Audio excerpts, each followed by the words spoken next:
Saiu o terceiro episódio de She-Hulk mostrando o julgamento do Abominável. Tiveram até que chamar o Wong. Foi um episódio com muitas pontas soltas e referências pra gente analisar. Teve até a participação especial da Megan Thee Stallion. E o mais importante é que tem um chefão do submundo tentando capturar a Jennifer. Quem será que mandou a gangue da demolição atrás dela? Eu vou explicar tudo isso pra vocês e vou falar também o que eu tô achando do rumo que o CM tá tomando. Se prepara, vamos lá!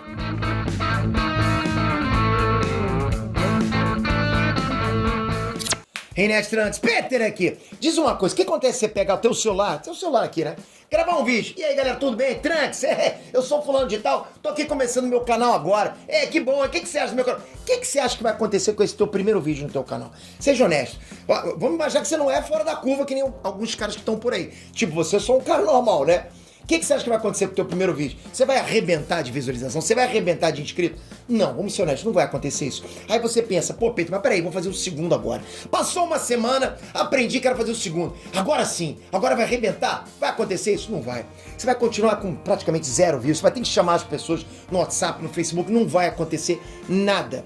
Agora, se você fizer esse primeiro vídeo e esse segundo vídeo do jeito certo, com uma fórmula correta, e na hora que você publicar o terceiro vídeo, fazendo com que esses 3 vídeos se conectem, esses 3 vídeos vão formar uma máquina de venda para você. Eles vão colocar dinheiro em dólar no teu bolso para sempre. Para sempre! Basta você fazer esses 3 vídeos do jeito que eu vou pedir para você fazer. Topa esse desafio? Você tem celular? Você tem uma câmera aí? Deve ter, né? Então é o seguinte, dia 13 de setembro a 16 de setembro vai acontecer o desafio Dinheiro com 3 vídeos, onde eu vou mostrar pra vocês como se faz a sequência certa. Você não precisa de inscritos, você não precisa aparecer. Basta você pegar e fazer o passo a passo com esses 3 vídeos. Não vai acontecer nada no primeiro, não vai acontecer nada no segundo. No terceiro você vai começar a ver que, opa, aconteceu alguma coisa. Quanto vai dar dinheiro? Não sei, mas vai dar dinheiro. Vai dar dinheiro, ok? Essa é a minha parte no desafio. Topa esse desafio? Tu não fica de fora, é de graça. Vai ser meu último desafio nesse ano. Toca aqui embaixo, no link que eu deixei aqui embaixo, pra você já garantir tua participação. O que vai acontecer? Você vai tocar nesse link aqui embaixo, vai garantir a tua participação, aí você vai ser encaminhado para um grupo de WhatsApp que eu vou apagar depois desse desafio, porque eu odeio spam. E nesse grupo eu vou te mandar os materiais pra você estudar até o dia do desafio. Ou seja, você tem que fazer a tua parte, você tem que aprender. Com isso, só isso que eu peço pra você. Você vai terminar esse ano com dinheiro no bolso. Vambora? Tamo junto? Então toca aí embaixo, te vejo lá. Galera, isso é uma coisa que muita gente não entendeu na minha última análise do segundo episódio de She-Hulk. Foi quando eu falei que não era culpa do Emil Blonsky o que aconteceu no primeiro filme do Hulk. Eu deixei claro isso, eu vi vários comentários falando assim: ah, Pedro não sabe de nada, foi o Emil que quis tomar o sangue do Hulk e matar o cientista lá. Galera, antes de tomar o sangue do Hulk, o General Ross convenceu o Emil Blonsky a tomar o soro do super soldado. Aquele mesmo soro lá do Capitão América. Reassistam o filme lá, ok?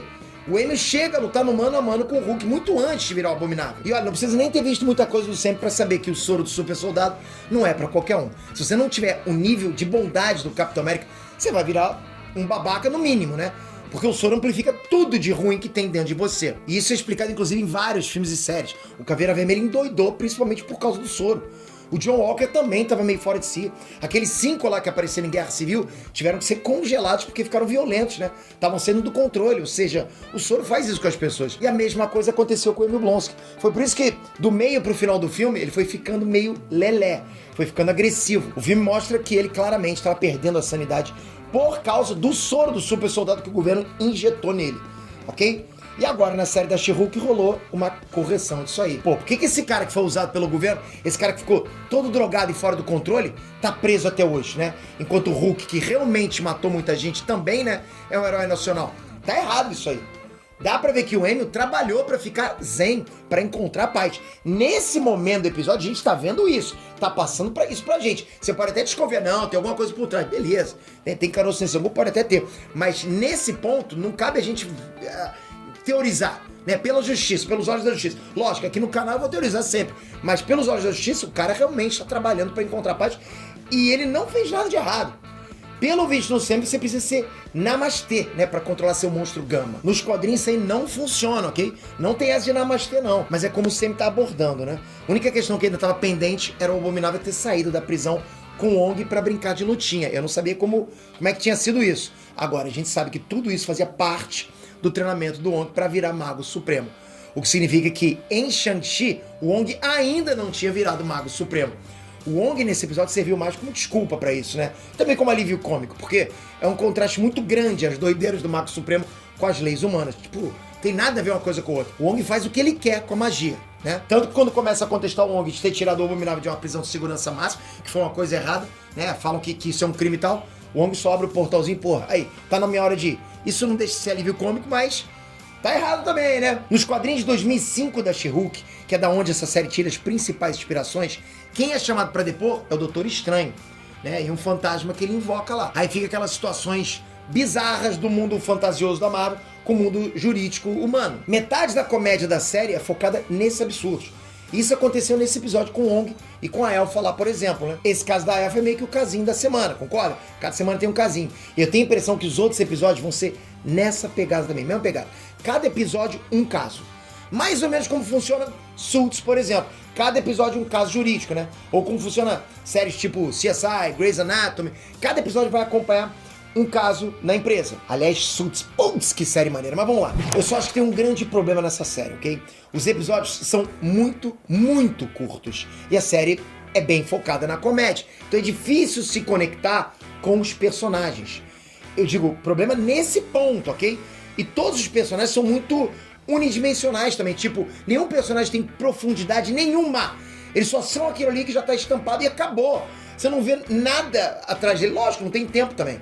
A Jane é a feminista que tá de saco cheio de tudo, né? Aí tem a amiga dela, fofoqueira. Tem um cara bonitão e certinho da advocacia. O chefe dela que é só um chefe mesmo. O cara do antigo escritório dela, né? O Denis Bukowski, que é só machista, né? Ele não tem mais nenhuma outra característica. O cara é só machista.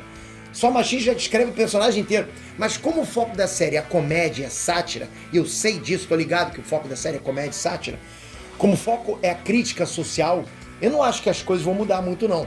Deve ser essa mesma pegada até o final. Eu acredito que vão rolar vários casos pequenos e situações que vão se conectar a um caso maior no final. E o primeiro vislumbre disso foi a Gangue da Demolição indo capturar a She-Hulk. Nos quadrinhos, galera, presta atenção, né? A Gangue da Demolição, né, assim como vários outros vilões urbanos, tiveram uma época que faziam parte do exército do vilão Capuz, que já tá confirmado como vilão da série da Coração de Ferro. Já vazou a imagem dele nos bastidores da série e tudo, né?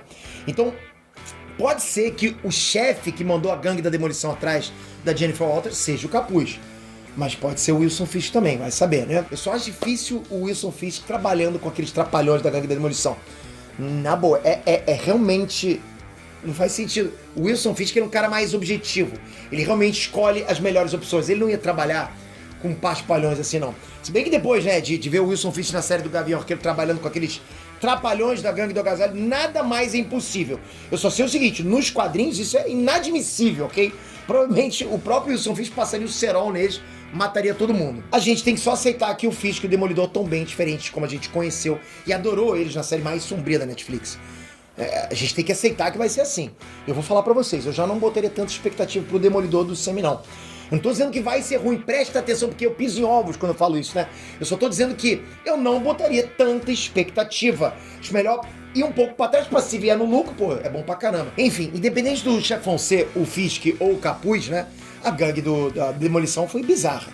Eles só serviram de comédia ali. Nos quadrinhos, eles são vilões do Thor. Já chegaram a derrotar os Vingadores. E no mínimo dão trabalho pros pesos pesados com as armas místicas dele. Eu já vi eles passando rodo no Thor. No Hulk, eu já vi. Tem capa de revista em quadrinho com a Gangue da Demolição, com o Thor no chão. Porra, tem isso.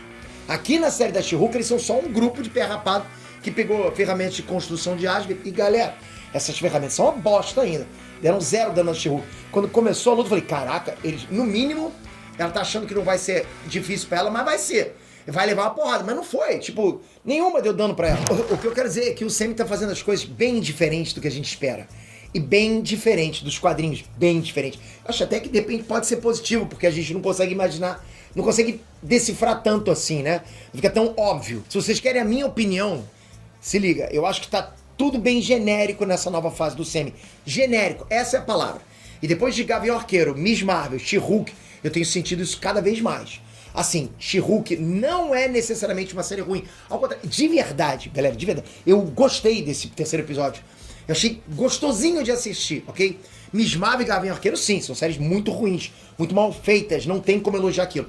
Já, She-Hulk não, She-Hulk eu tô curtindo. She-Hulk tá bem produzida, né? Tirando o CGI de She-Hulk, que tá bonecão, o resto da série tá ok. Eu acho que funciona principalmente pro público-alvo da série, que é pras mulheres, feministas, tudo mais.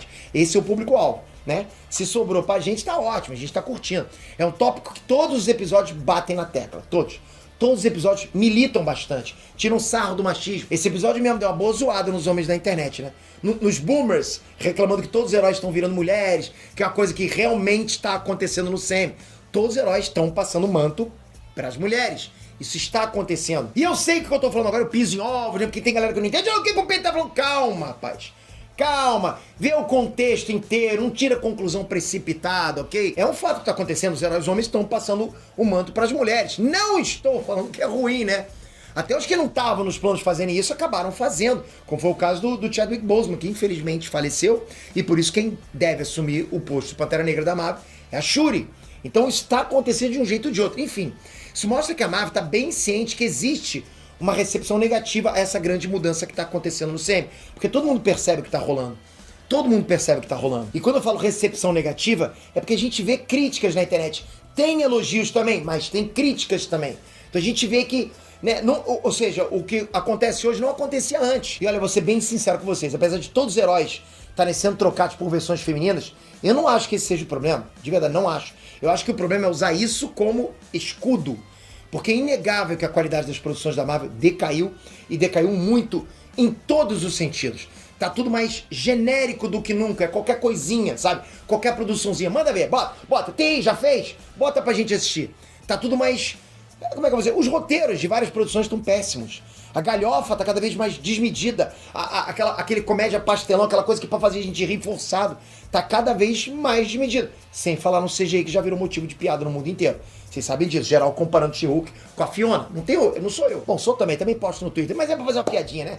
Até a direção eu acho que é um problema. Se você pegar a série do Gavião Arqueiro e da Miss Marvel, por exemplo, galera, muito mal dirigidas, muito mal feitas. E eu provo isso, inclusive nas minhas análises. Pedro, o que você entende de direção? Pois é, não muito. Mas eu sei que quando a direção é bem feita, você não vê aqueles furos do cara saindo de um lado do carro, quando vê na outra cena ele tá do outro lado do carro. Sabe essas coisas do cara pular o muro, quando você olha ele tá em outro lugar. Quando o cara tá com a lança numa cena, na outra cena ele tá com um buquê de rosa. É isso que eu tô falando. E o último filme do Thor também foi ruim.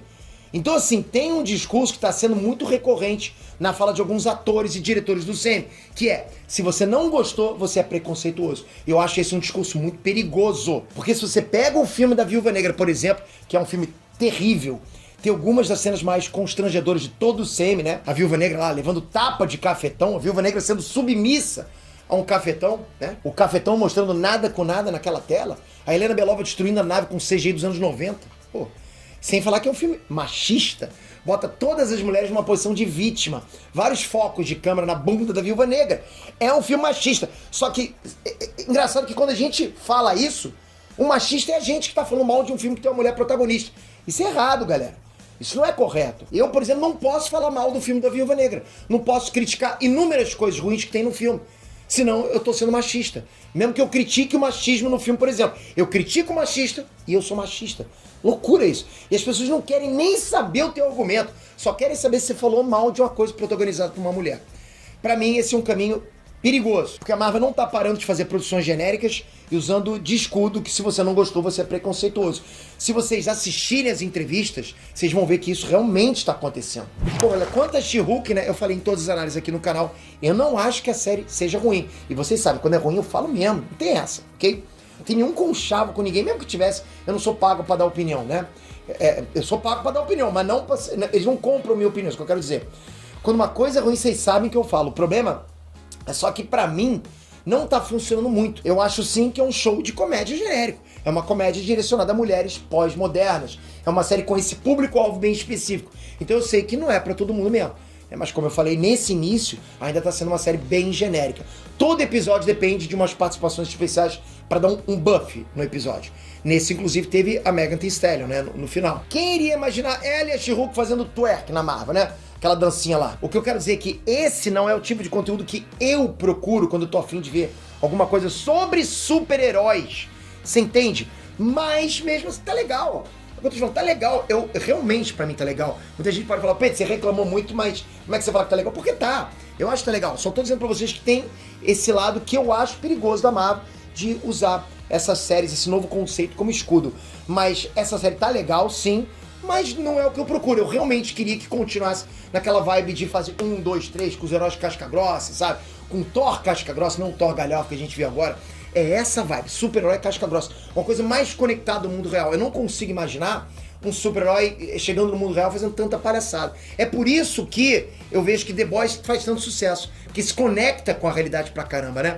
Pensa essa coisa agora e se conecta. Mas se você curte tudo que tá rolando em She-Hulk, se você se considera o público-alvo da série, deixa nos comentários a sua opinião. Se você é o público-alvo da série, com certeza você tá adorando.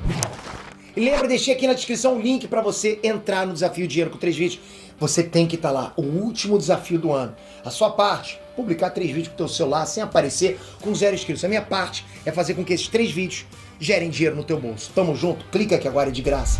E só finalizando, galera, lembrando, eu curti a série, tô curtindo, diferente de Miss Marvel e Gavião Arqueiro, que eu não curti.